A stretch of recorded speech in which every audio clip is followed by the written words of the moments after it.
get to Manchester United now, and the news broke last night. But he's a Manchester United fan. That is very warming. That's very nice to know. But at the end of the day, on a personal, this is a business decision. You know, anybody who comes into the club is parting with an awful lot of money, and that comes with, you know, they want awful lot of guarantees back. So the fact that he's a fan, I think, is good. I think that would suggest that he's going to align with what the fans want, align with what the fans have been missing. But in my opinion, I think it would be naive to just sort of jump in and automatically think that is definitely the right option. I think what is more significant, guys, is the fact that actually now the process has well and truly started. That in itself is massive.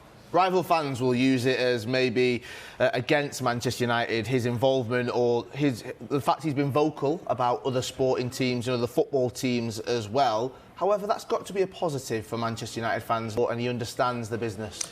Yeah, I think it's one of those things, isn't it? It's 50-50. I think he's done OK at Nice to varying degree, albeit a completely different proposition. I think the fact that he does support the club is good, like I said, but the fact that you look at Nice and they're a much smaller club than Manchester United, it doesn't necessarily transfer into if you do a good job or bad job at Nice, then you're definitely going to do a good job or bad job at Manchester United. I just think the main thing that Manchester United need to get right, we can't mess this up. You can't just go for the first person. You can't just go for the person who you think is going to be the best suited just because they support the club. It's got to be a thorough process, whatever their background is. Manchester United fans can look at that and say, when it gets to the summer, I know we're looking at Chelsea's strategy and might not agree with it, but that sort of money and that sort of spending, let's have some of that. The training ground, the infrastructure of the youth team, the women's team, the infrastructure around Old Trafford and the generic area. Look what Manchester City have done.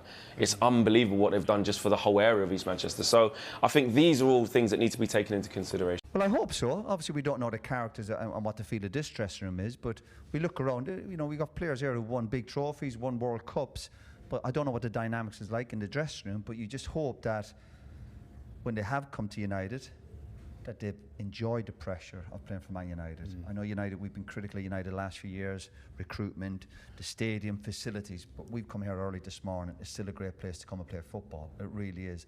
I just hope there's enough characters and leadership to get United back to winning ways, but it's a long way back. And sometimes there is players come to United, which we've seen for the last few months, and it looks like maybe the pressure playing for Man United has been a bit too much for him. Do you think there is room for optimism for Manchester United fans? Well, you always have to have that bit of hope. United have to be ready. And the players they've not been consistent enough, lost far too many matches, not scoring enough goals, and it looks like the pressure's getting to all of them. So whatever about the manager's programme notes and that positivity, I judge players what they do on the pitch.